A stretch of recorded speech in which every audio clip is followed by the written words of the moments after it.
네, 이제 본격적인 세션을 시작하겠습니다. 네, 먼저 변화하는 의료 환경에서의 의사 결정, 근거와 가치를 연구하다라는 주제로 대한의학회 이진우 회장님께서 키노트 발표를 해주시겠습니다.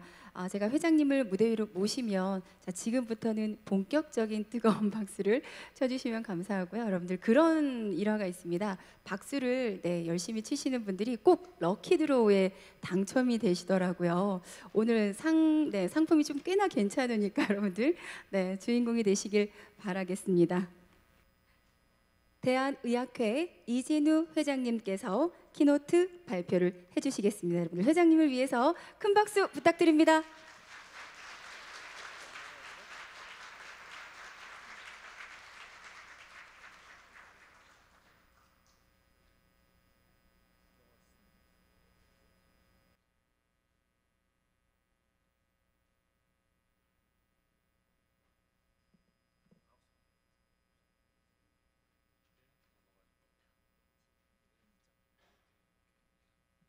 네, 안녕하세요. 방금 소개받은 대한의학회 회장 이진우입니다. 오늘 이 자리에서 뵙게 돼서 반갑습니다. 여러 가지로 이제 작년 2월 6일서부터 시작된 의정 사태 때문에 의료계가 아직도 굉장히 혼란 속에 있고 그 혼란 속에서 언제쯤 이제 봄이 찾아올지 굉장히 기다려지는 시간인 것 같습니다. 지금 밖에 오면서 보니까 양재천 그 길가 옆으로 해서 벚꽃이 아주 흐드러지게 피어나고 있는 것 같은데 그런 봄날의 꽃이 의료계에도 빨리 왔으면 좋겠다는 생각이 듭니다. 여러분들 이제 아시는 것처럼 오늘 강의 제가 키노트 스피커를 맡긴 맡았는데 이게 제가 해야 될 주제인지 아닌지는 정확히 잘 모르겠습니다. 그렇지만 여러분들께 잘 전달해 보도록 하겠습니다. 제목은 이제 변화하는 의료 환경에서 의사결정, 근거와 가치를 연결하다. 너무나 당연한 얘기죠. 근거와 가치를 연결해서 가치 있는 의사결정을 하자는 뜻으로 이해해 주시면 될 텐데요. 그 얘기를 이제 지금서부터 하나하나 조금 풀어나가 보도록 하겠습니다. 제가 오늘 말씀드릴 내용은 이런 내용들입니다. 그래서 의료 환경의 변화와 의사결정, 그 다음에 근거, 불확실성을 줄이는 도구, 그 다음에 근거 기반이자 가치 지향적인 결정, 그리고 네카가 어떤 역할을 하고 있는지, 향후에 그 다음에 어떤 역할을 하면 좋을지에 대해서 논의해 보도록 하겠습니다. 네카의 역할에 대해서 특히 이제 제가 오늘 원장님한테 듣기로는 산업계에서 오신 분들이 많다고 얘기 들었는데요. 심평원과 네카는 하나의 걸림돌이죠. 그래서 여러분들이 무슨 사업을 해나가는 데 있어서 여러 가지 걸림돌 역할을 하고 있는 것으로 알고 있습니다. 그렇지만 그런 것들이 왜 활동을 잘 하게 되면 걸림돌이 아니라 디딤돌의 역할을 할 수 있는 그런 발판이 되어야 된다고 생각을 하고 그런 향후 미래의 네카의 역할도 걸림돌, 여러분들의 발목을 잡는 것이 아니라 이 네카의 역할을 통해서 그것이 발판이 돼서 미래로 나갈 수 있는 그런 디딤돌이 됐으면 좋겠다는 생각을 해보게 됩니다. 먼저 의료 환경의 변화와 의사결정에 대해서 말씀을 드리겠는데요. 여러분들이 치료 방법을 결정하고 그다음에 어떤 치료법을 선택하는 데 있어서도 옛날에는 그 선택의 기준이 굉장히 적었고 그다음에 선택하는 방법들이 적었기 때문에 굉장히 단순했습니다. 그렇지만 현대 의학의 발전에 의해서 굉장히 많은 치료 방법, 진단 방법, 그다음에 치료 방법 중에서도 어떤 기구를 쓸 것이냐, 이런 디시전 메이킹 프로세스들이 굉장히 복잡해졌습니다. 그래서 그런 것들을 어떻게 하면 확실한 방법으로 어프로치해서 환자나 그다음에 국민들에게 도움을 줄 수 있는지 그 방법들을 결정해 나가는 게 굉장히 중요할 거라고 생각을 합니다. 의료의 의사결정 과정은 본질적으로 복잡할 수밖에 없다고 이제 말씀을 드릴 수가 있는데요. 환자가 이제 증상과 문제 목록을 쫙 만들어서 듣고 준비해 갖고 의사에게 제출을 하면 아주 간단하게 이렇게 체크해 봐 갖고 그다음에 필요한 검사가 뭔지, 그다음에 진단이 뭔지, 그다음에 앞으로 어떻게 치료하면 좋을지를 딱 정하면 좋을 텐데 그런 정리되는 과정이 굉장히 복잡하다는 거죠. 그래서 환자가 증상을 얘기할 때도 이게 정말 핵심적인 증상인지 아닌지 그런 것들을 판단하기가 굉장히 힘들다는 것이고, 이 환자나 일반 국민들은 증상과 진단, 그다음에 치료로 연결될 수 있는 키워드가 뭔지를 알기가 힘들기 때문에 그 대화 속에서 그 키워드를 집어낸다는 것 자체가 굉장히 힘들다는 것을 느낄 수가 있을 겁니다.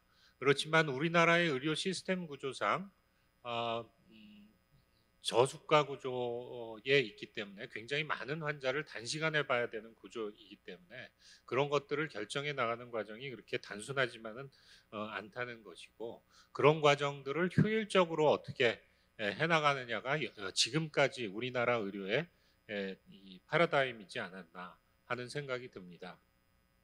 그래서 그런 의사결정을 하는 것 자체가 이상적인 조건을 충족하는 경우가 드물고, 의사들 간에서도 어떤 치료 방법을 선택하느냐가 본인의 개인의 프레퍼런스에 따라서 굉장히 틀려질 수 있고 그럴 수가 있습니다. 의사도 사람이기 때문에 바이아스를 가질 수밖에 없는데, 어떤 치료 방법 하나를 시도해 봤는데 그게 의외로 좋았다 그러면 그게 전부인 줄 아는 그런 판단을 할 수도 있을 것입니다. 그래서 그런 것들을 뒷받침하기 위해서는 어떤 근거라는 게 필요하다는 생각을 해보게 됩니다. 이렇게 복잡한 이유는 동일한 질병을 갖고 있더라도 병의 스테이지가 틀리고, 그다음에 환자가 느끼는 증상 자체가 굉장히 틀릴 수밖에 없죠. 그래서 저는 이제 정형외과 전공인데, 정형외과 영역에서의 이 환자들을 봤을 때 제일 손쉽게 판단할 수 있는 게 엑스레이를 찍어보고 그거에 의해서 판단을 하는데, 어떤 환자는 엑스레이상 별로 심하지 않음에도 불구하고 증상을 굉장히 심하게 호소하고, 어떤 환자는 엑스레이상 굉장히 다 망가져서 이게 정말 수술하지 않으면 안 될 정도로 망가져 있음에도 불구하고 환자는 별다른 증상을 못 느끼는 경우도 있거든요. 그래서 이런 것들이 일률적으로 정하기가 굉장히 틀리다는 것이죠. 그리고 어떤 환자는 한 6개월 있다 보자고 그랬을 때 엑스레이상 변화가 하나도 없어서 진행 속도가 느리다고 볼 수도 있는데, 어떤 환자는 몇 개월 만에 봤음에도 불구하고 굉장히 급격하게 진행되는 경우들이 있습니다. 그래서 이런 것들이 일률적으로 판단하기 굉장히 힘들다는 것이고요. 환자 입장에서도 본인이 원하는 것이 틀리기 때문에 일률적으로 의사가 치료했을 때 나는 만족했는데 환자는 불만족스러울 수 있는 것이거든요. 그래서 그런 것들의 합을 맞춰가는 것 자체가 굉장히 힘들다라는 것입니다. 우리가 연구를 할 때 항상 지적하는 게 인트라 옵저버 베리언스, 인터 옵저버 베리언스를 꼭 얘기하게 되는데, 그거는 한 환자를 놓고 내가 지금 이 상태에서 봤을 때, 그다음에 며칠 있다 봤을 때 진단이나 치료 방법이 틀려질 수도 있고요. 제가 이제 뭐 이거는 우스갯소리인데, 수술이 많이 안 잡혀 있을 때는 인디케이션이 넓어져요. 그래서 이 환자한테 수술 권하는 횟수가 많아지고요.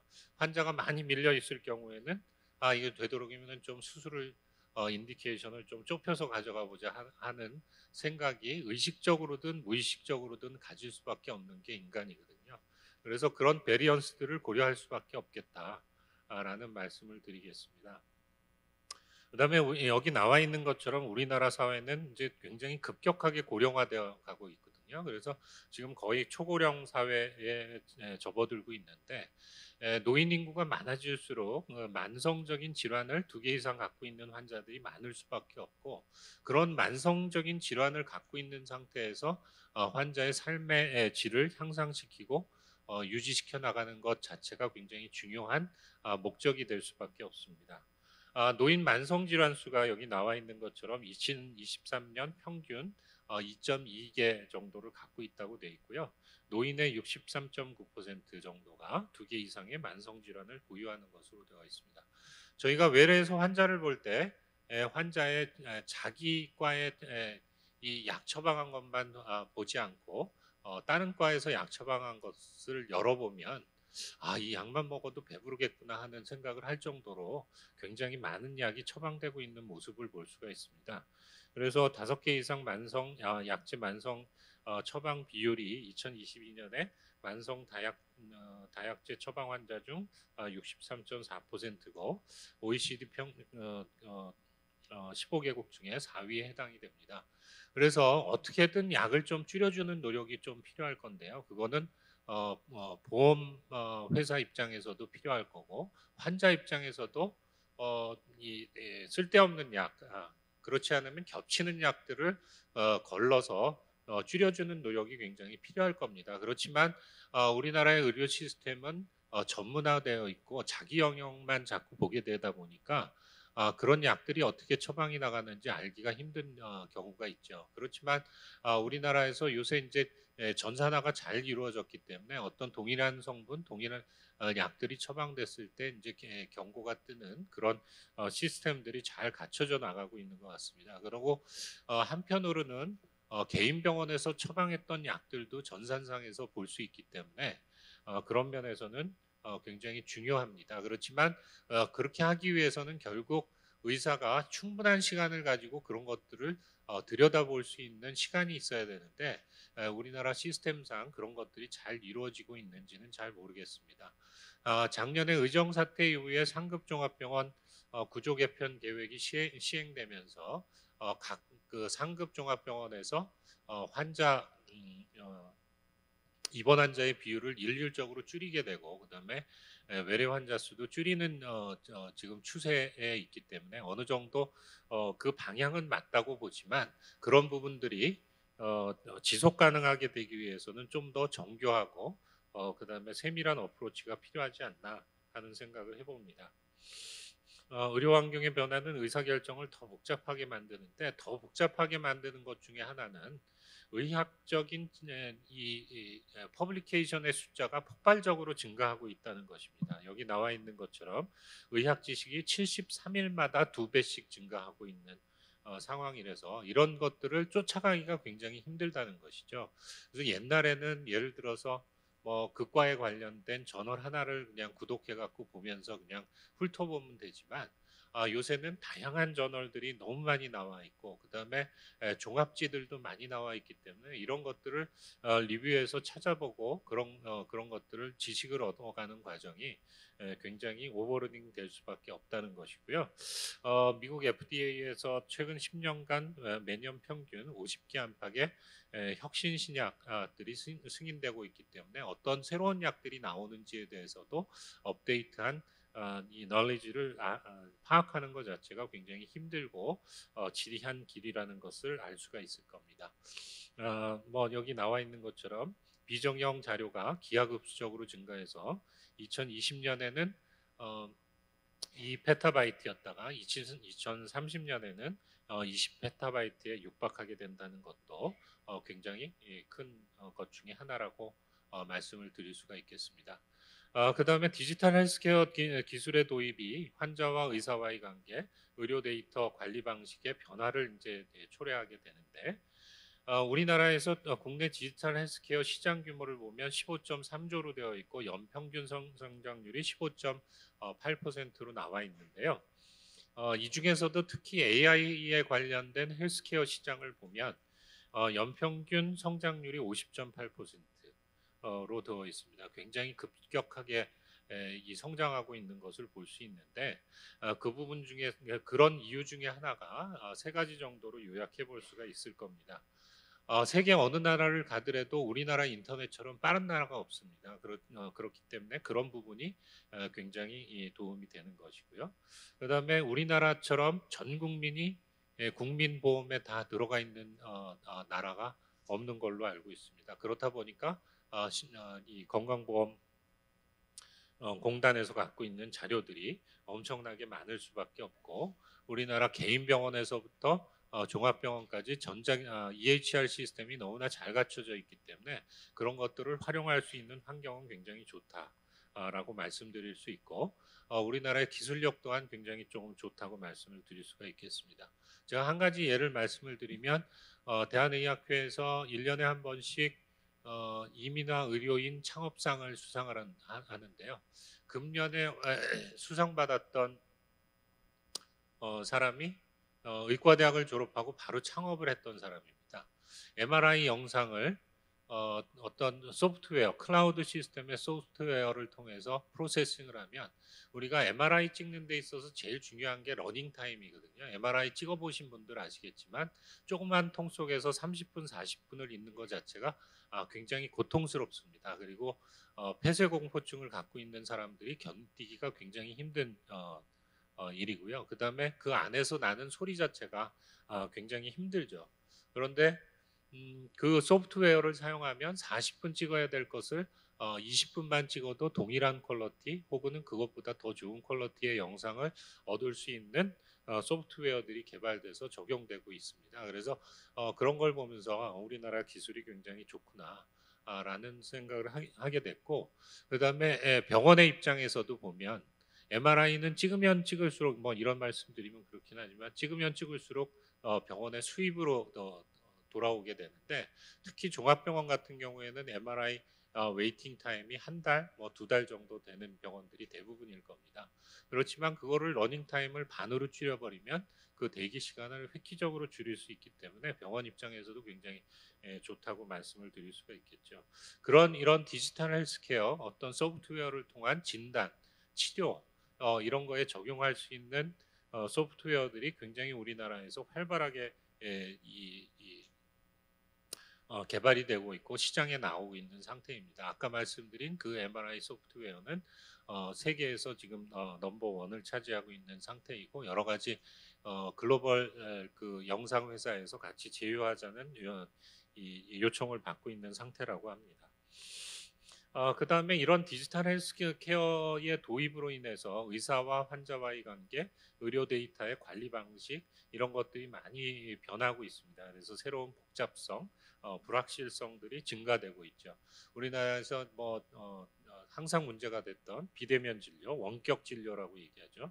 이런 것들이 시범 사업 중에 있는데 환자들도 불만이고 그 다음에 의사와 약사들도 불만족하는 경우가 많은 것으로 조사되고 있습니다. 그 다음에 인공지능을 통해서 어떤 진단, 치료 이런 것들을 하게 되는데, 결국은 이 AI 시스템을 통해서 어떤 결과물이 나왔을 때 어떤 프로세스를 통해서 이런 결과물이 나왔는지 잘 모르기 때문에 그런 결과 해석의 문제점이 있을 수도 있다는 것을 말씀을 드릴 수가 있고요. AI의 문제점 중에 하나가 할루시네이션이나 뭐 거짓말하는 것들이죠. 그래서 그거를 사용하는 사람이 정확히 잘 판단하지 못할 경우에는 굉장히 큰 잘못을 초래할 수도 있을 것입니다. 그래서 그런 오진의 가능성이나 법적 책임의 문제 뭐 이런 것들이 또 문제가 될 수 있겠죠. 그런 것들을 이제 하나하나 차근차근 최소화시키고 문제점들을 풀어가는 노력들이 필요하게 될 것입니다. 그 다음에 또 하나는 환자의 요구도가 이 현대 사회에 오면서 굉장히 증가하게 됐죠.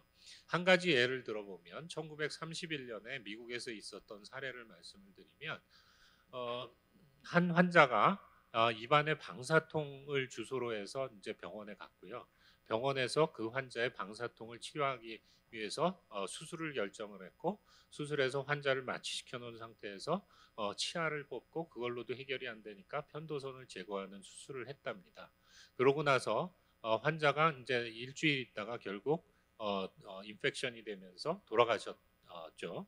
그래서 당연히 환자와 보호자는 그런 수술, 그런 내용에 동의하지 않았기 때문에 법적인 소송을 제기했었는데, 법원에서는 어떤 판단을 했냐면 의사가 최적의 치료법을 판단하기 위해서는 환자의 결정이나 초이스가 문제가 되지 않는다. 그렇다면 의학의 발전을 구할 수 없다라고 해서 무죄를 선고했었죠. 우리나라에서는 지금 현대사회에서는 결코 상상할 수 없는 그런 사례라고 말씀을 드릴 수가 있는데, 그런 것들이 결국 시대에 따라서 사회적 요구에 따라서 의료의 윤리 또한 변할 수밖에 없다라는 것을 이제 말씀드릴 수밖에 없겠습니다. 그다음에 최근에 있었던 여러 가지 넷플릭스의 드라마 중에 여러분들 요새 핫 이슈가 되고 있는 아이유 나오는 폭삭 속았수다라고 다들 보셨나요? 혹시? 대답들이 없으시네. 거기 보면 이제 그 양관식이라는 아이유 아버지가 이 멀티플 마이엘로마에 걸려서 그다음에 항암 치료를 받으러 병원에 가는 장면들이 나오잖아요. 거기에서 보면 병원에서 얼마나 불친절한지, 그다음에 의사가 환자와 보호자의 커뮤니케이션 과정에서 얼마나 많은 문제점들을 가지고 있는지를 보게 됩니다. 저 또한 그거 보면서 굉장히 많은 반성을 했었고요. 거기서 보면 결국은 의사가 뭐라고 그러냐면 인터넷에 나오는 지식들을 다 나한테 물어볼 거면 물어보지 말라고 하는 아주 단호하게 그냥 잘라버리는 장면이 나옵니다.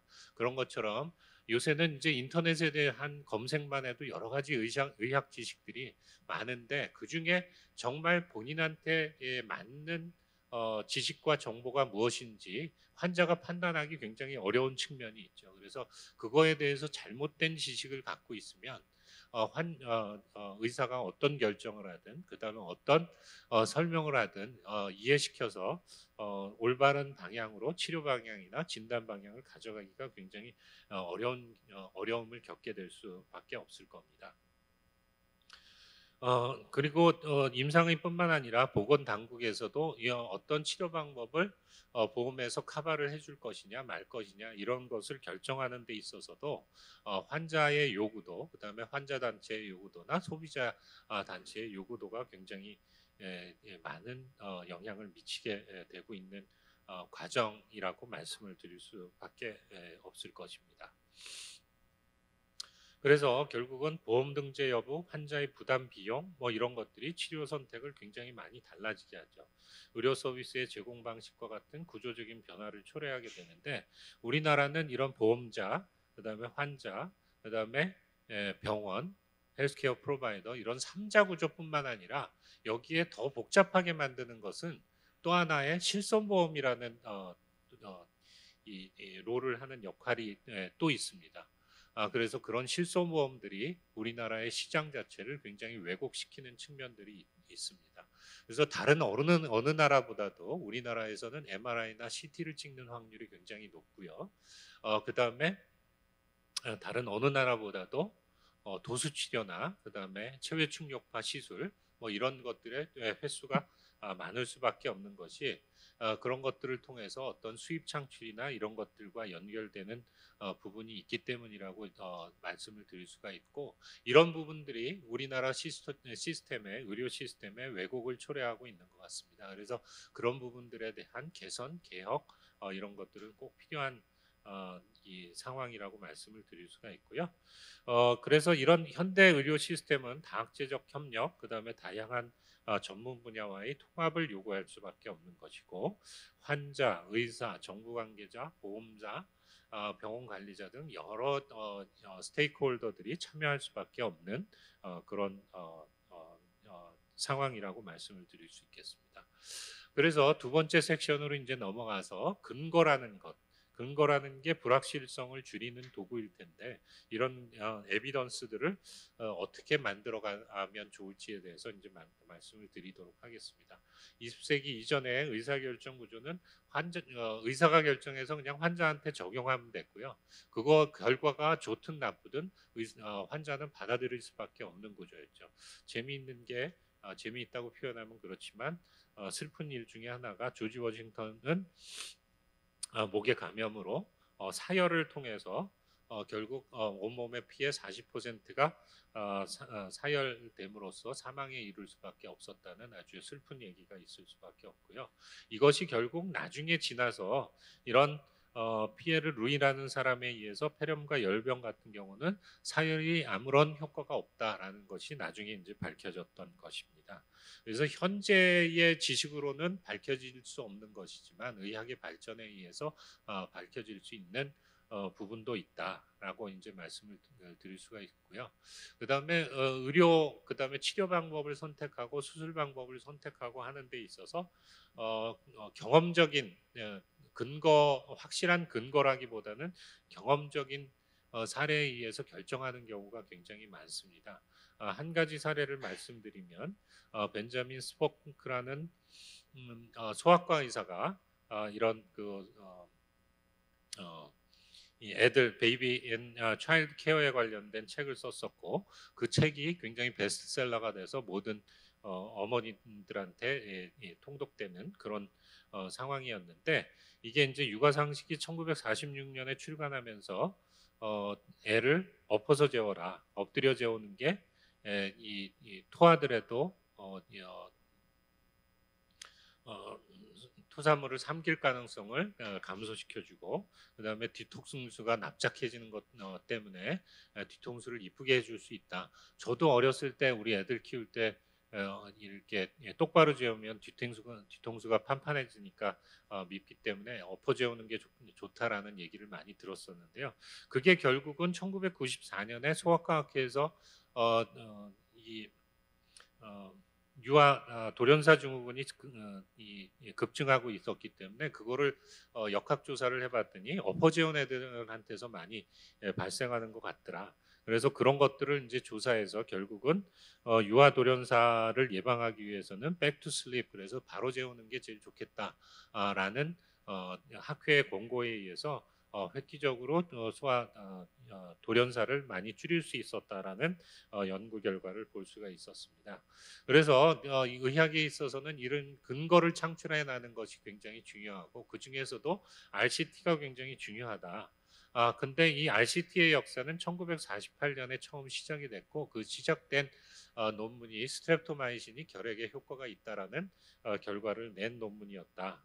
라는 것을 말씀드리고 그 이후서부터는 이런 RCT 결과들이 의학 논문에서 굉장히 많이 다뤄지고 있다라고 말씀을 드리겠습니다. 그래서 이런 에비던스 베이스드 메디슨은 제가 이제 펠로우를 마치고 미국에서 연수를 마치고 돌아왔을 때 우리나라에서도 굉장히 퍼퓰러해졌었습니다. 그때 이제 막 시작될 때였는데요.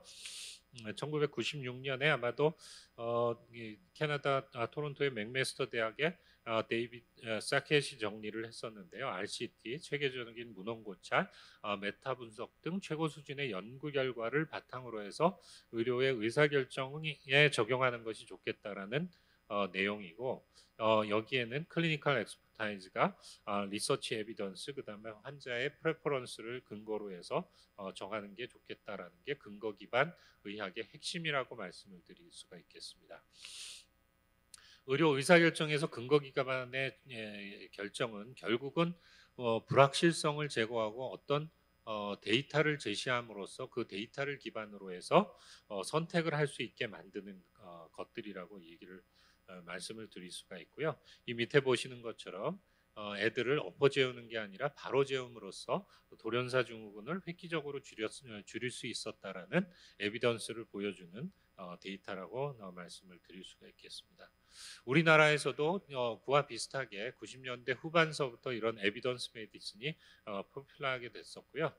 그런 거에 관련된 여러 가지 논문들이 있다는 예시를 보여주고 있고요. 중간에 나오는 것처럼 작년에 의정 사태를 촉발하게 된 정부에서는 과학적 근거가 있다고 얘기하는데 결국 여러분들 아시는 것처럼 청문회 과정이나 그다음에 근거로 제시했던 세계 논문의 저자들이 그런 뜻이 아니다라는 얘기를 함으로써 정부에서 얘기한 그런 과학적 근거가 없다라는 거를 이제 증명할 수가 있었죠. 그래서 향후에는 이런 이 과학적 기반을 근거를 가지고 어떤 판단을 하는 정책 결정을 하는 게 굉장히 중요하겠다. 라고 이제 말씀을 드릴 수가 있겠고요. 합리적인 의료 의사 결정을 위해 신뢰할 수 있는 근거를 구축하는 것이 굉장히 중요하다라고 이제 말씀을 드리겠습니다. 그래서 이런 근거만 가지면 그러면 다 해결이 될 수 있는 것이냐? 그거는 그렇지 않고요.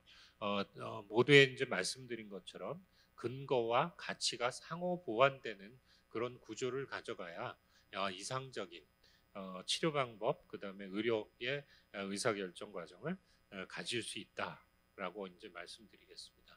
최근에 있어서 특히 항암제 분야에 있어서 더 이제 복잡해지는 것 중에 하나는 고가의 신약을 건강보험에서 그럼 다 커버해 줘야 되느냐? 요새는 이제 한 번 치료하는데 몇 억씩 하는 이 치료제들이 많이 나오고 있기 때문에 이런 것들을 결국 어떻게 해야 되는 것이 좋을지에 대해서 사회적 합의, 사회적 수용성이 있어야 되는 그런 문제들이 계속 대두되고 있습니다. 이것은 우리나라뿐만 아니라 세계적으로도 똑같은 상황인 것 같고요.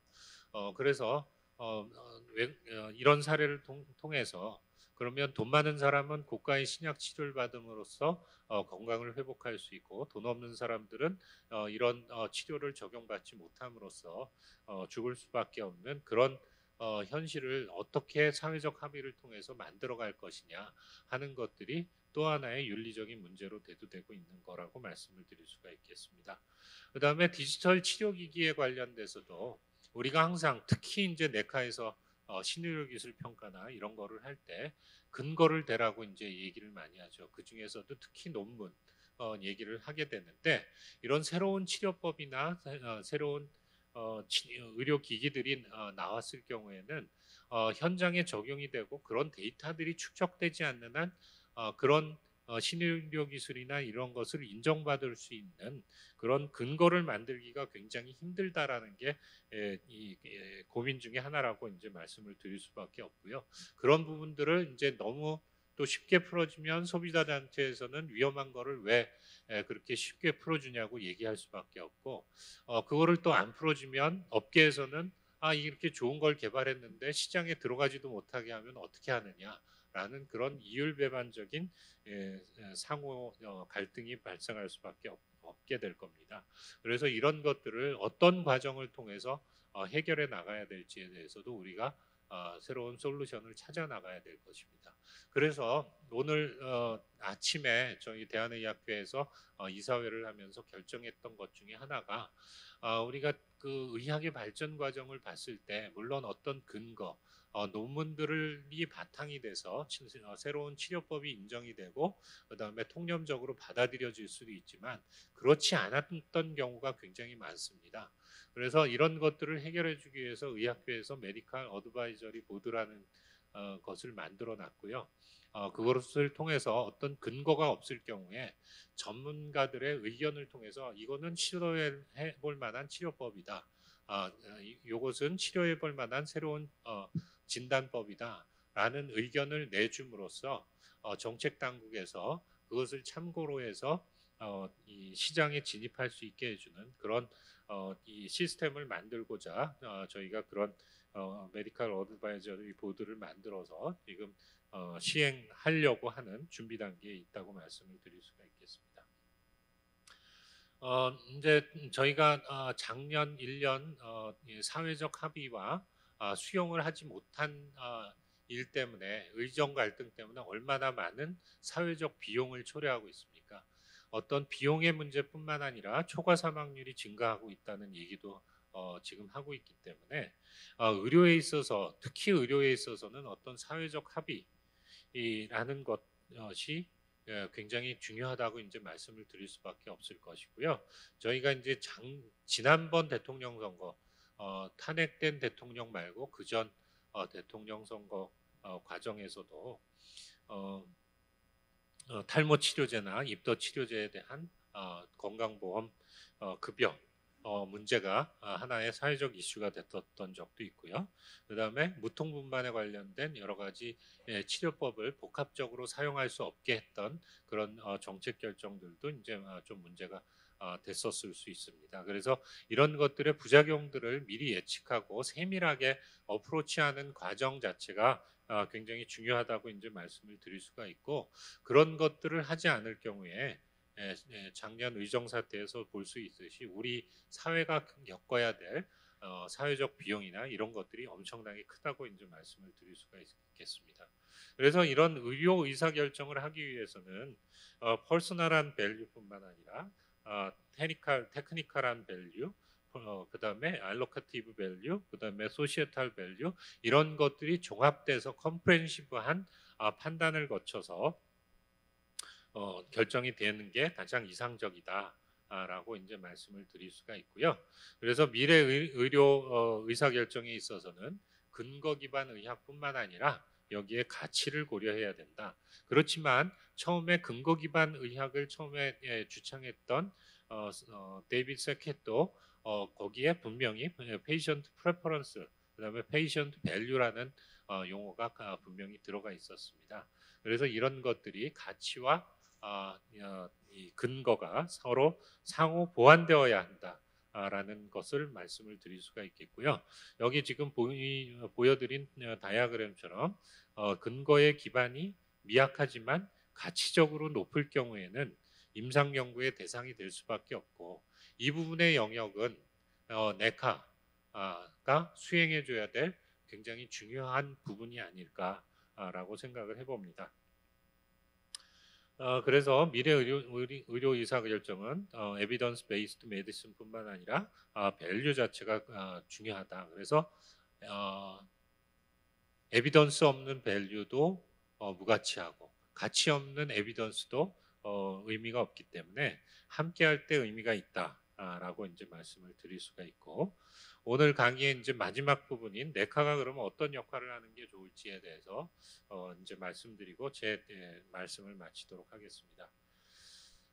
네카는 뭐 2008년에 이제 아까 우리 사회자님께서도 말씀하셨던 것처럼 의료기술평가 전문 연구기관으로 설립이 됐고, 환자 입장에서 의료기술 가치를 평가하고, 그다음에 그런 것들이 보험 급여나 이런데 어떤 근거를 제시하고, 그다음에 정책 결정에 반영될 수 있도록 하는 의미에서 설립이 된 것으로 알고 있고요. 이런 과정에서 최적의 치료법 선택, 보건의료 정책 결정에 필요한 과학적 근거를 제공해야 되는 것입니다. 의료기술은 처음에 이제 어떤 아이디어를 가지고 의료기술, 그다음에 의료 현장의 언맷 니드를 해결해 주기 위해서 어떤 의료기술이 개발이 되면, 그 개발된 의료기술이 허가와 승인 과정을 거쳐서 이게 제도권으로 들어오느냐 마느냐가 결정되는 것입니다. 그래서 건강보험 급여화, 의료기술 사용, 이런 것들이 쭉 사용되다가 꼭 다시 한번 짚어보는 과정이 꼭 필요하겠죠. 이따 우리 패널에 이 다른 세션에서도 이제 얘기가 있겠지만, 의료기술에 대한 재평가 뭐 이런 것들을 통해서 계속 사용하게 될지 아니면 퇴출하게 될지, 그런 부분들을 결정해야 될 겁니다. 이런 전주기적인 의료기술의 개발서부터 사용 과정에서 네카가 하는 역할은 연구 개발 의료 기술 단계에서는 뭐 다른 역할이 없을 게 당연한 것 같고요. 신개발 의료 기술에서는 어떤 신개발 유망 의료 기술을 탐색하는 역할, 그다음에 유망 의료 기술에서는 요새 이제 조금씩 활성화되고 있는 제한적 의료 기술, 혁신 의료 기술, 평가 의료 유해 기술들을 이제 중간 징검다리를 통해서 신의료기술 평가로 넘어가고, 신의료기술을 통과한 것들이 결국은 보건의료 연구, 그다음에 의료기술 재평가나 환자 중심 의료기술 최적화 연구 사업을 통해서 성숙화되어가는 그런 과정을 거치게 되고, 지금 말씀드린 것처럼 이 밑에 표시한 내용들이 네카에서 하고 있는 연구 사업들이라고 이해하시면 될 것 같습니다.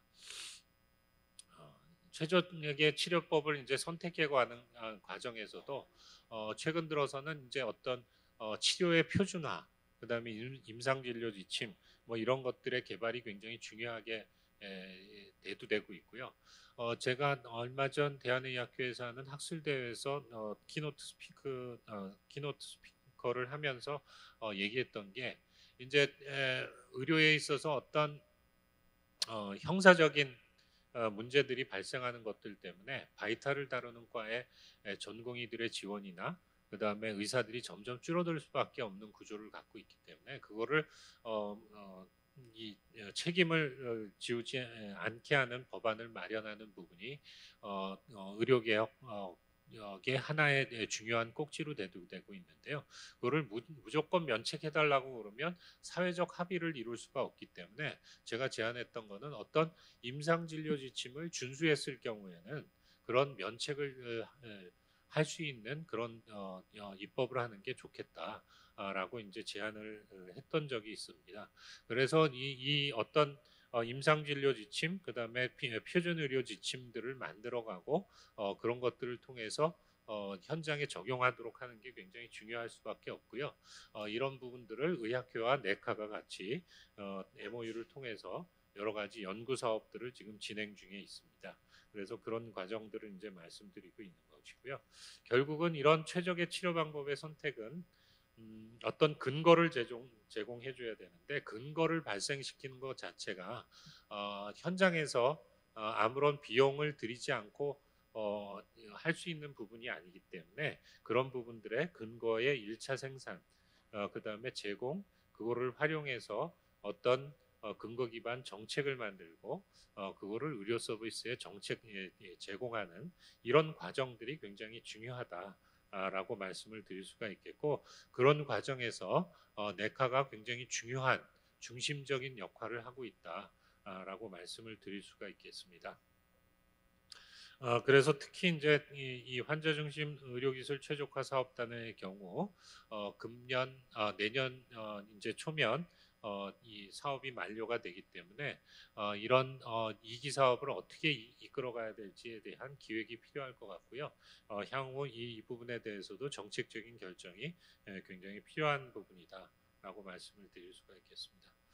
그래서 환자와 의료진은 공유 의사결정 과정을 통해서 환자 중심적인 의사소통 기술을 개발을 하고, 그런 것들을 통해서 의료기관과 보험자는 가치를 반영한 보건의료자원을 배치를 하고, 그다음에 정부와 정책 결정자는 이해관계자의 합의를 통해서 어떤 이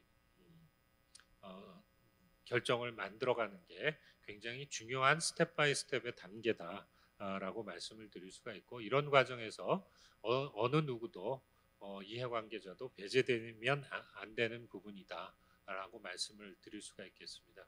의료계가 어떤 정책 결정을 하는 과정에 있어서 우리가 전문가이기 때문에 의료계의 말만 들어라라고 주장하는 경우가 굉장히 많거든요. 그래서 그런 부분들을 저 자신도 의료계 내부에서 이런 부분들은 사회적 합의가 필요하고 어떤 여기에 이해관계자들이 충분히 의견 개진을 하고 같이 정책 결정해 나가는 것이 굉장히 중요하다라는 말씀을 많이 드리고 있는 단계입니다.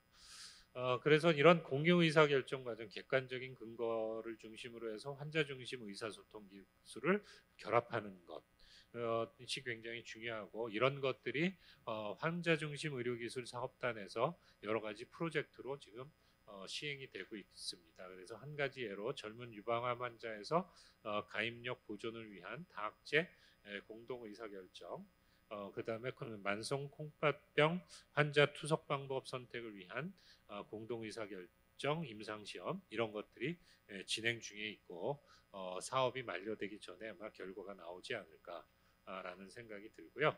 그다음에 인공지능이나 디지털 의료기기 등 혁신 의료기술의 잠재적 가치를 과학적으로 평가하는 부분에서도 굉장히 좀 중요한 부분이다.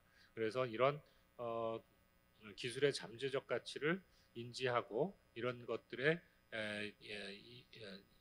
임상적인 시험이나 연구를 통해서 어떤 근거들을 만들고, 근거들이 만들어지면 그것들이 시장에 진입하는 선순환 구조를 만드는 게, 이코시스템을 만들어가는 게 굉장히 중요하다라고 말씀을 드릴 수가 있겠고요. 그다음에 네카에서 하고 있는 여러 가지 일들 중에 재평가할 경우에는 어떤 기본적인 유효성, 안전성을 보는 것 플러스 필요할 경우에는 경제적인 것, 그다음에 경제성, 그다음에 사회적인 가치들을 같이 평가하고 있다라고 이제 말씀을 드릴 수가 있겠습니다.